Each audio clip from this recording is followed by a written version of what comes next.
I'd like to introduce the co-host with the most, Drew Swersky.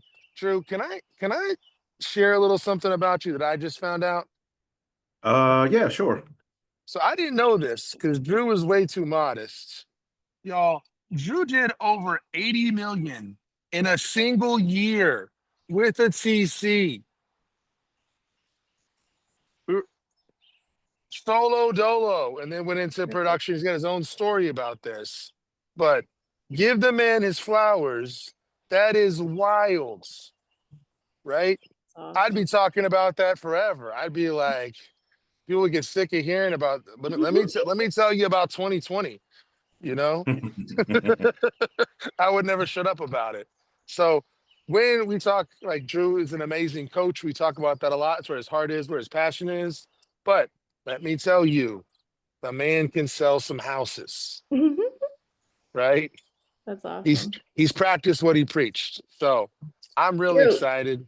how many Go ahead. sides was that? 106. Good Lord. Right? We're talking Century Club. Century So, Club. That is Like, you did know, to he put sleep? Like, to no, put it in context for Drewski. Brian Scalabrine played for the Heat, and he goes around, he plays everybody, dunks on them, and what he says is, "Listen, I'm closer to Kobe than y'all are to me, and I'm just saying, Drew's closer to Kobe, 106. I don't know about y'all. That is wild numbers, buddy. I'm proud of you. So, yeah, thank you. how did that work, Drew? Tell us about it, because there's a story there. So, there's a story everywhere. And one of the things that I like to talk about with agents is to make sure you can tell that story to people so they know that you're more than just an agent or just a body of someone who's going to write paperwork for them. And before I go into my story, I'll tell you that the story behind that year is bigger than me. I have a son who now is 22, but back then he was a little younger. He has Marfan syndrome. And for those that aren't familiar with Marfan syndrome, it's a connective tissue disorder. You don't have to Google it. What happens is in all of your connective tissue is usually there's an issue there. And so when he was 5, we discovered it. And it was the connective tissue in his lenses of his eyes were failing. So at 5, we had to remove his lenses, and he had these glasses that, I mean, they rival like an F-150 windshield, right? They were huge, but he had no lenses.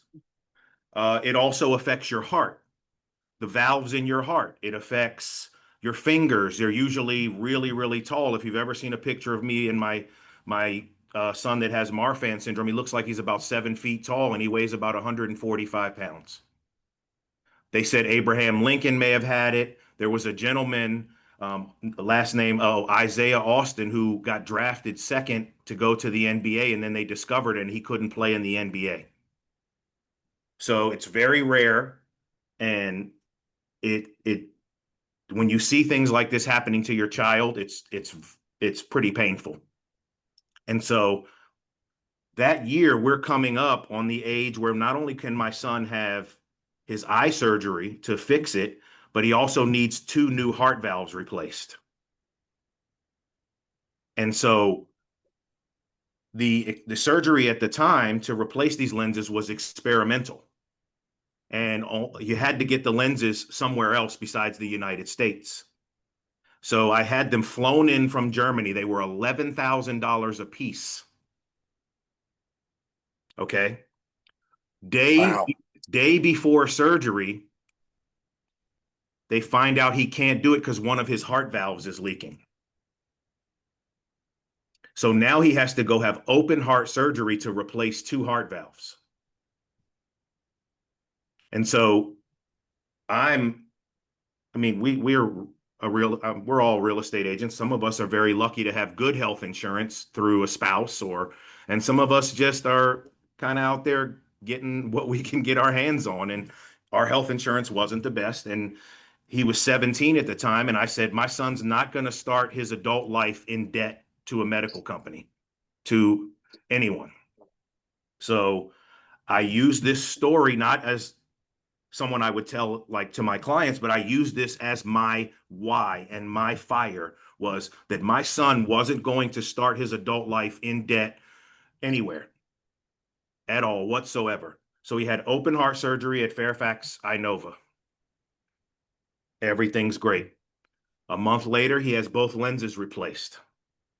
This kid is a brand new kid now, confident, doesn't have to wear glasses. I mean, thinks he's a ladies' man, right? Got a nice tattoo, walking around with his shirt off. I don't know who this dude thinks he is now, but before he was the opposite of that. Well, we got a bill from a certain hospital in the area in the cardiology section that would have put my son in almost in $70,000 in debt. And I said, hold my beer. And I went out and I crushed it that year. This is where all this maniac stuff comes from to do 106. I walked in the cardiologist's office with a check for $67,285.85, and I paid it right then and there. And I said, MFers, you not doing this to us. He's not starting his new life where he's happy, where he can see, where he doesn't have to go to the doctor once a month in debt. And that was the story that propelled me to become a better storyteller to my agents. And so I wrote a check to the place for him so he didn't start off. Ooh, sorry.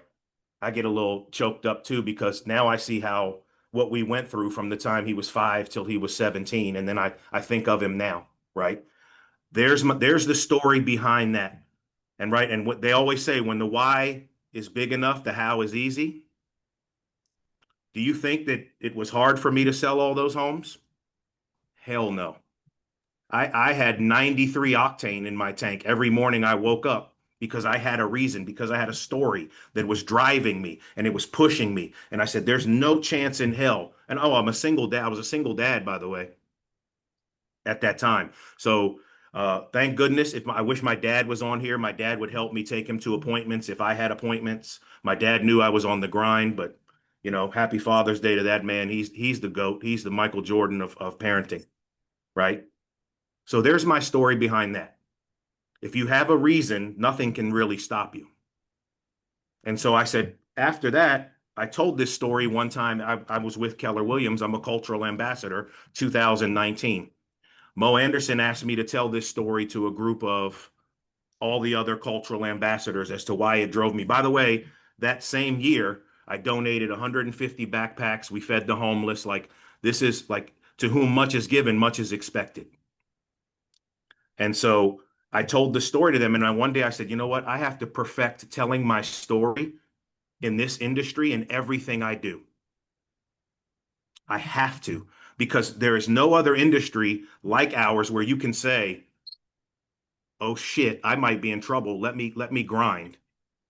And if a guy like me can grind and do it, there's no reason that all these brainiacs around me can't do it, right? I'm just a guy. I'm a jag, just a guy, right? So I perfected telling my story. So the story that I tell now is different. And I know all of us have a story, but how many of you tell it? How many of you are transparent enough to tell the story where you go from struggle to where you are now, or even getting toward where you're going? And you may say, well, nobody wants to hear that. I will say the lie detector determined that's a lie. People more human more often is something I think Gary said a lot, like 4 or 5 years ago, and I agree with that. You guys have any questions before I tell you the new version of the story? No? Drew, were you so let's talk about storytelling. Okay. Are you a reader? I know you're a hip hop head. So because some of this becomes I see people, and when they're only consuming business books and business, it's you need narrative in your life. You need fiction. You know what I mean? Yeah. Like, uh, I'm a movie buff. movie buff. Awesome. So there you go. So that's the hero's journey again and again, right? Yep. Yeah. So Oh, yeah. what's your favorite? What's some of your favorite stories? What was what inspires you? Right? Well, it's funny because some of my favorite stories, I take meaning from different things that other than other people, like Die Hard, the first one. Like Bruce Willis took on this entire building and basically with no shoes on, Yeah. right? And so sometimes being a diehard guy gets me in trouble because I'm not at Nakatomi Plaza with no shoes on, but I will try to do everything with no help, right? Mm. Oh, come out to the States, have a few laughs. That's me in the little thing, like crawling, trying to stop all the bad guys myself, right? Shawshank Redemption, right? Get busy living or get busy dying, right? So I'm a Hmm. huge I'm a huge movie guy. Like I love movies, movie trivia, and all music. But telling my story was something I was embarrassed to do because I thought like there's something wrong with me. Like I have 6 children, some of them mine, some of them became mine, right? And so um I'm this handsome and this young looking. How do you have 6 children? I was embarrassed to tell that story, like, no, I'm just kidding. But my children's mother, she decided she didn't want to be a mom one day. And so I said, well, I don't get to decide I'm not going to be a dad. So I took it all on top of all of a sudden we've got one with some health issues. Hmm. And Marfan's is debilitating, not in the sense of like he needed a wheelchair or anything, but your heart doesn't pump blood to all of your extremities as fast as normal. So you're always exhausted.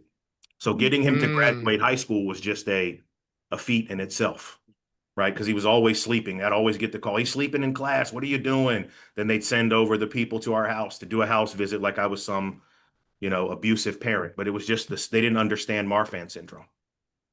So let's back up to storytelling and how it can benefit your business, right? And all I want you to understand is that your competitors in the market right now don't tell a story.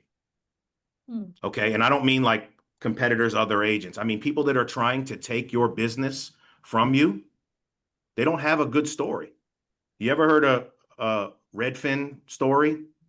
Like how Redfin was founded, the guy was on an island and they discovered him. No, there's no good story behind that or Zillow. And so I made it a point when I'm in these places to kind of tell my story and my journey through real estate and how it changed my life and how I get to pay it forward, right? And how every home that I sell, these people become family. They become part of the Drew Swersky story, right? And so that's what I've been using to be more human more often. And my story starts out in 2010. Well, 2009, I met this woman and I fell in love. She was my realtor. She was showing me a rental. I was renovating my house because my son's allergies were really bad, and we lived in a house that hadn't been renovated probably since the late 80s, but it was all I could afford at the time. Finally, things start rolling a little bit. So I said, I'm gonna renovate my house. So I meet this woman. This woman could have rented me a doghouse and I would have signed the lease. I mean, she was beautiful. I'm like, oh man, I am all in on this one. My kids are gonna hate me because I'm gonna pick whatever place she shows me just to get it out of the way. Because I asked her out on a date and she said, I don't mix business and clients. And I was like, damn it, I shot my shot at least, right? But I missed.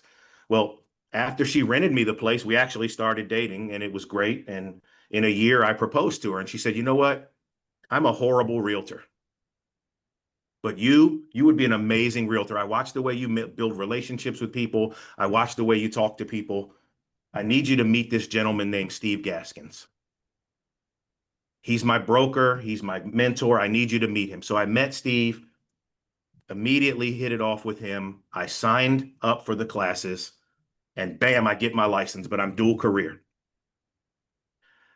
I'm working for a company in Arlington that was run by a gentleman who was racist. I mean, flat out, there's no other, I can't put a better word on it. He saw the pictures of my wife who's black and my children who are biracial, and he used to make fun of me and he would make fun of them. But at the time, my wife had stopped real estate and had gone back to college. So I was the only income.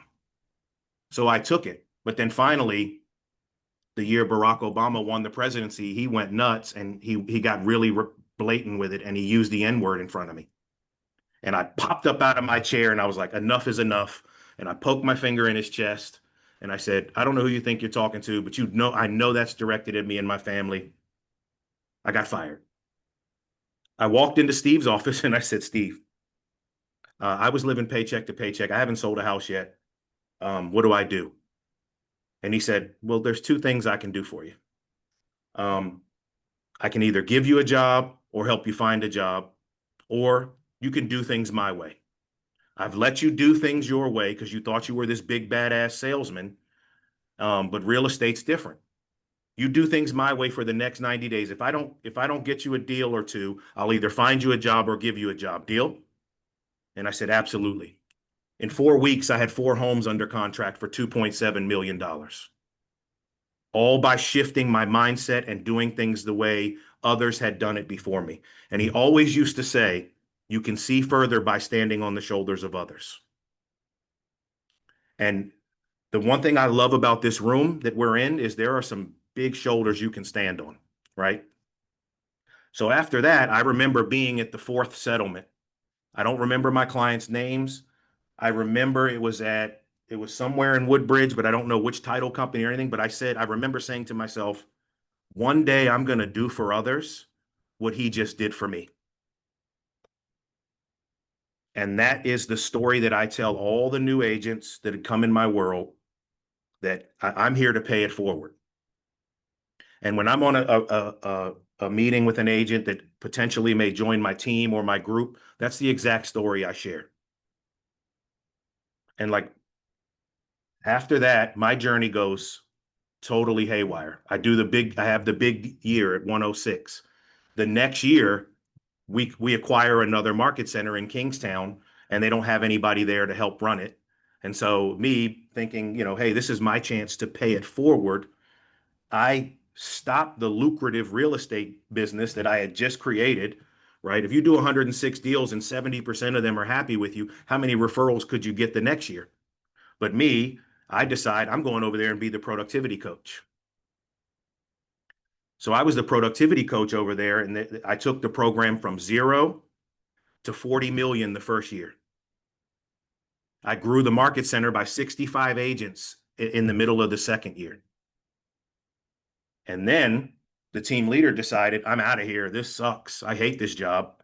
And so I'm like, oh, well, I can do that. So I took over as TL. I grew the market center from 85 to 155. And so my story, it just keeps going, and it keeps adding these different layers. And I love to tell it to people that want to listen, because it'll make me more human, right? And even on a listing appointment, I make it all about them. And if they ask me, so Drew, tell us a little bit about you, then I'll tell my story, right? Started from the bottom, now we're here, hip hop heads, right? Justin, you know who that is. I hope you do. And so what I would say, and I guess the reason that I wanted to tell you guys this is, all of us here have a story, right? And no matter who you're talking to, you can tell it, and you can practice it, and you can refine it to where it's just, that's right, Justin, to where it helps people see who you are, right? And for my coaching, when I coach agents, because I'm a coach, I tell them this story so they can feel my passion. When I get upset with them for not doing the activities, they're not going to say, well, this guy doesn't know what he's talking about. I've been there. I've done that, right? When I left that company in Arlington, I racked up $40,000 in credit card debt trying to make sure my family didn't know I didn't have a job and that we didn't have income. And by my third month after I closed all 4 of those deals, I paid it off. I paid it off. And those are pretty powerful things for me. So I didn't want to make this all about me, but I wanted to share my story with you, and I want you to curate your story. But if you have questions, please. Drew, I got questions. Fire them off. Okay, question number 1, because you're leaving me hanging. What did Gaskins tell you? Well, a bunch of things. One was, you've tried it your way. Now do it mine. Yeah, what is that way? So he made me, this is not a plug for any way anybody does real estate, but he made me join Peak Producers, Buffini class. And I told him I don't have any money, and I'm in literal, not not soft tears. I'm in, anybody knows what a gangster tear is. I'm in real gangster tears in his office because I'm living paycheck to paycheck. And this man wants me to take a $900 class. And after those 4 closings, he pulled me in his office and he said, I could have written you a check for that class that day, but I knew what you were feeling and how money was such a big issue for you right then that you would go out and get the money and then you would do exactly what they told you to do in the class. Yeah, you needed skin in the game. Yep. And ever since then, I'd even get in trouble when I was with KW because I would not pay for bold for people. Because of that, you know, they say let's go around and let's get donations. Remember at those events, and we're gonna pay for somebody's bowl. Drew, how much you got? None. How much you willing to donate, Drew? None. And I used to get, what's wrong with you, Drew? I was like, skin in the game. Steve did it to me, and I'm still that way. Yeah. And so for somebody listening right now, well, I heard a couple things. One is that your story pulls people in, whether it's to sell a house or to be an agent on your team. Stories help with conversion because they create connection, right? And people can associate with those stories because they're going through whatever it is that they're going through. So the power of storytelling is the power of actual connection. Right. So I heard that. And I heard, obviously, there's been a mentor in your life that made you put some skin in the game, right? In order to do the work, because really there was like very defined work that you needed to do that potentially you were avoiding to get to where you want. And the crazy thing is, it wasn't like 3 years worth of work. It was like intense 3 months worth of work. 90 right? days, baby. You know that 90 days cycles. Yeah. And so like there might be somebody here listening who feels like they're in a hole. And the story that you just told us is, hey, there's hope if you're willing to do the work. Right? But you got to be willing to do the work. Like now, and there needed to be a why. Your why was obvious. But sometimes the why is just like, man, I got to pay for baby shoes. I got to pay for, whatever it is. So just being brave enough to, actually, the other part of that story is interesting. It's like you being transparent enough with Steve, humble He enough. earned that. He earned that from me. He earned that. I will say that if you have leadership that you're surrounded by, go out for coffee with them if they'll allow it, and tell them about some of your life stuff, and they'll open up to you about it too. Like I hung out with Rob, Sean, and Corey and Chris in Cabo and got to know more about them on besides the Casa and Redux and DR group. I got to kind of get I met your wife in person, and I got to hear about, hey, Arlington, and we talked about crashing cars because my son had just been in a car accident, and we got to know each other on a different level, and then that creates space for you to go to your leader and say, hey, I'm struggling with this.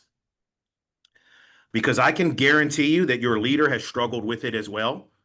And because you haven't had these conversations with them, you may not know it. My coaching client will come to me and say, I don't have anyone to call. And I will smack the table because I know that is the same lie I told myself when I wasn't selling houses.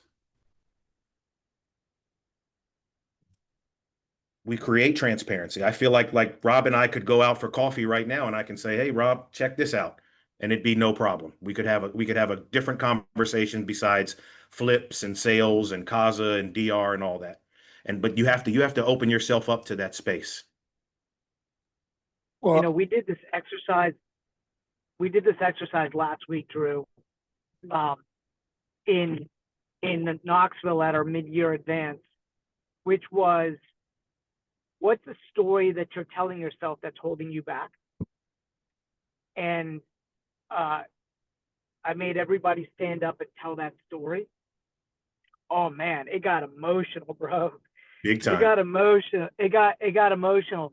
And And afterwards, I did all this research on it because it was a really powerful exercise. Like everybody connected with their fellow human next to them at a deeper level. Like I wanted everybody to win at another level because I understood the demon they were fighting, right? Yep. And it's called transformational leadership, right? Doing an exercise like that. It was powerful.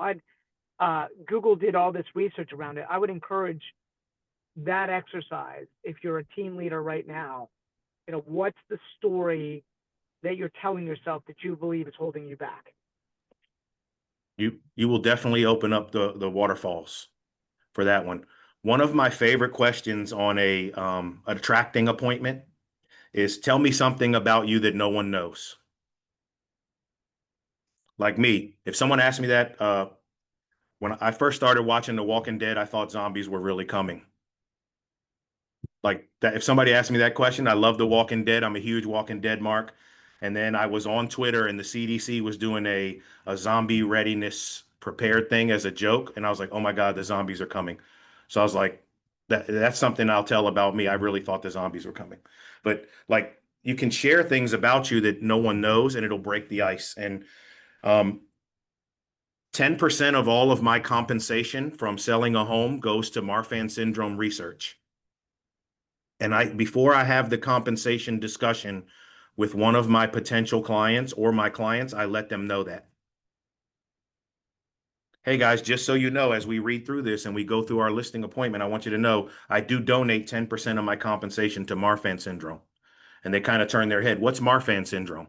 And then I get to tell my story a little bit. Anything else, guys? Oh, go ahead. I've got two questions and it can go in both ways. So I don't know if we should, one, I think I'd love to, and it might even be a separate call, Drew, to talk about, maybe we do it next week even, what you did in those 90 days and what you did in Yeah, that year to sell 106 houses. absolutely. Like, if we're talking about bone tactics, because I do want to also talk about, okay, if I want to tell my story, how, like, let's talk about the mechanics of that. Does that make sense? Like, Yeah. how do I tell a story? I don't know what beats. Maybe I don't know how to edit. Like, how did Yeah. you, So it took a lot of broken eggs to make the omelet, okay? right? And I started to practice my story because it was it would inspire me, right? Mm-hmm. And I hope that I can help inspire some of you guys, right? And if I'm not inspired, I can't inspire you. And so I formulated the story around how it inspired me. Certain things I left out, like there are parts of it that I've taken out over the years, and it it flows how I want it to flow and how I want it to make me feel. So you can be selfish in your storytelling at first. Mm-hmm. Did you begin with the end in mind, or did you just start telling people your story and then kind of discovering the meaning and just sharing it? Um, it it started out as I shared it on a Zoom call during COVID when I was asked how I did so many transactions Mm-hmm. and how I built this crazy business. And that's how I started to realize that, hey, I need to be able to share this a little bit better so the people around me can find their why, right? And why is literally like an acronym for why the hell you, right? Why the hell you get up in the morning? Why the hell you put up with clients that may not be the nicest people in the world? Why the hell you go to the gym, right? So that's how I formulated my story. Like what's getting me up in the morning? Mm-hmm. No, I love that. I want to hear something from the crowds. Who's got some input? Who's got a question? Who's got a limiting belief? Right. I mean, I it's will that. say that the one thing that everyone in Gain has in common here, if you're new to this, is we are a relational company. We are, at the end of the day, right? Everything, relationships are the currency. We talk Right. about investing, it is all relationships. It is he who dies with the most friends wins, right? Drew? I agree. Yeah. And how do you make a lot? It's the Zig Ziglar thing of like letting other people get what they want is the secret to getting what I want. So When my I'm motivated by philosophy, impact. Yeah, go ahead. yeah, sorry. The way I Please. phrase that is if you give it out in slices, you get it back in loaves. Right? So if you can just do a couple good deeds for people, involve yourself in a couple charities. All the charities that I'm involved with are a part of my farming for business. So that year that I had the best year ever, a lot of my charitable stuff was attached to all of my marketing. So One Warm Coat was a place that I love to help. The Carpenter Shelter was a place that I love to help. Of course, Marfan syndrome was a place that I love to help. But on every marketing piece, all of my farming, there was a way that someone could help. That resonates, Drew. When we got involved and we really blew up and we did KW Young Professionals and we started a nonprofit called Pints for Purpose, people I found you can start a conversation with people around two things every single time: charity and investing. Mhm. Everyone wants to talk about those two things. Everyone cares about their community and everyone's always interested in money. People don't care about selling and buying real estate unless they are doing it, but Yeah. everyone wants to talk about charity. That's, One one of my yeah. coaching clients in Texas right now is offering a 10% donation to the charity of their client's choice. And it's just, I mean, it's just overwhelmed with listings right now. It's in Texas too, so everything's staying 180 days on the market. But There's a woman in New Jersey, and her name's gonna escape me. Veronica, but she co-created the cultural summit with Mo Anderson, yeah, and she does the same thing. She says 10%, and she says she does this because she wants to create conversations around charity at the kitchen table in that family she's working with. She wants yeah, Steve to go home and talk to his family. Hey guys, what do you think we should do with our donation? yep, Right? Like, and I think that's like because the impact is bigger than just the donation, right? It's creating conversations around that.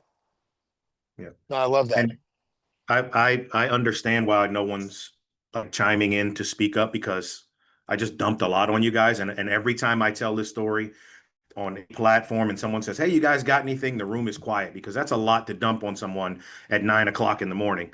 And I don't mind that you guys don't have anything like, "Hey, I don't have anything, Drew." That's cool, but just work on your story a little bit.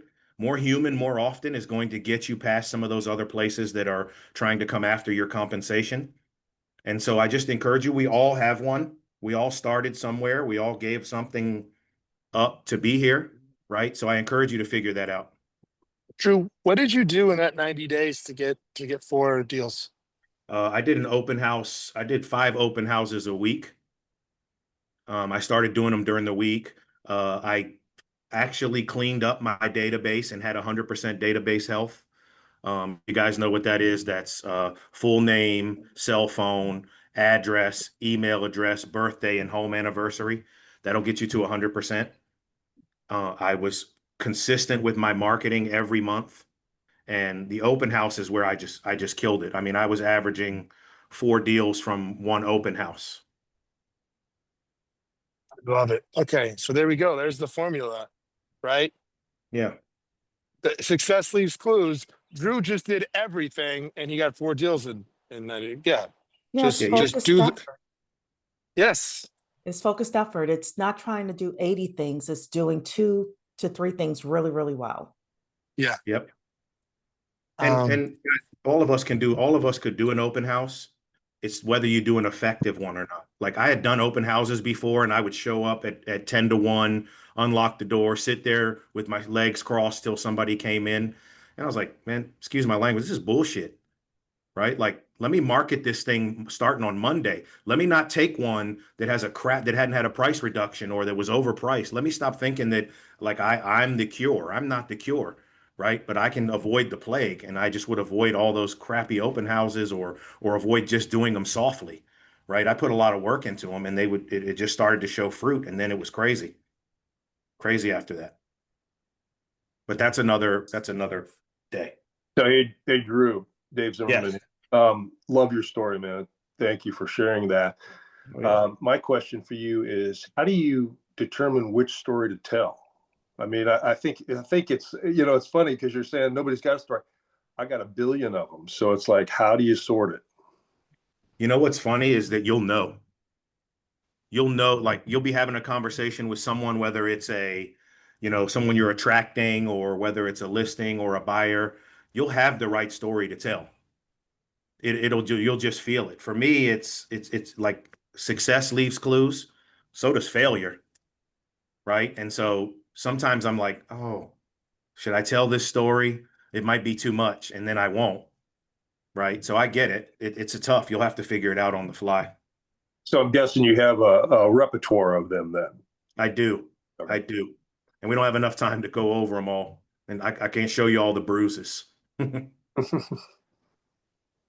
Thanks. Hey, Drew, What one a- of the things that kind of resonated with me a lot, is, well, one, thank you for sharing that. Like, that's, I can see, like, after listening to your story, that some people are like, wow, I don't have a story like that, because Yeah. that's like, that's a lot, and it's like, I think of my life and my stories and stuff like that. And I think where did he just go? Who was just talking? But he Yeah. was, I kind of resonate with that. Like, which one do you tell? Like, I'm a talker.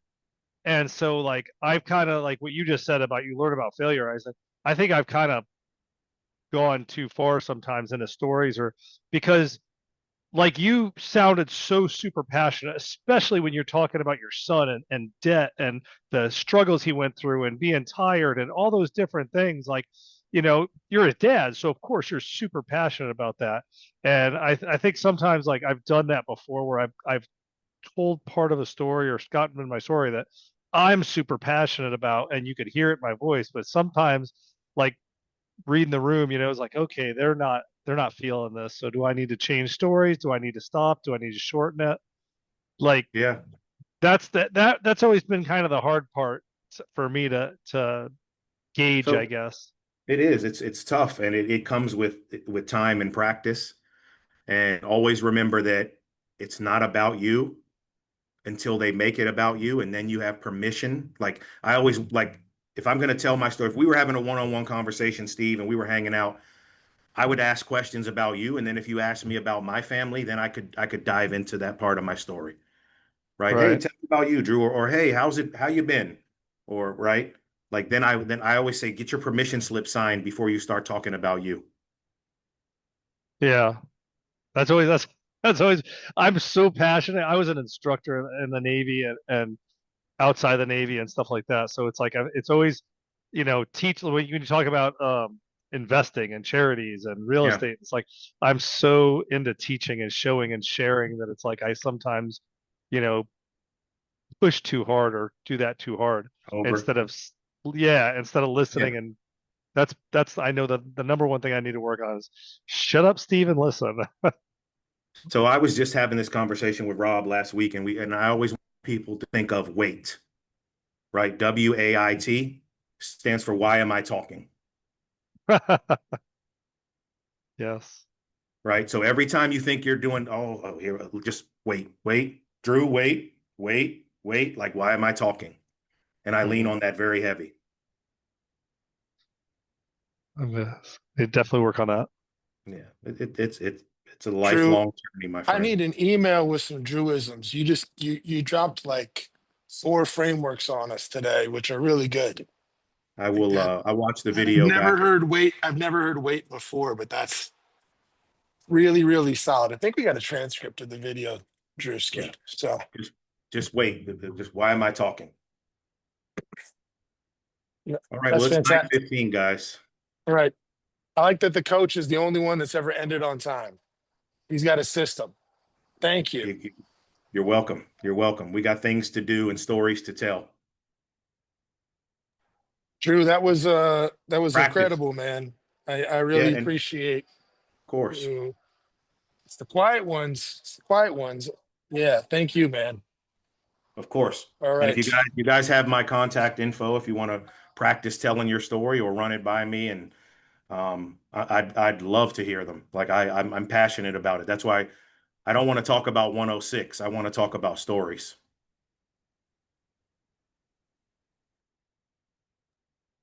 Thank you. Oh, you're absolutely welcome, everyone. You guys have a great day.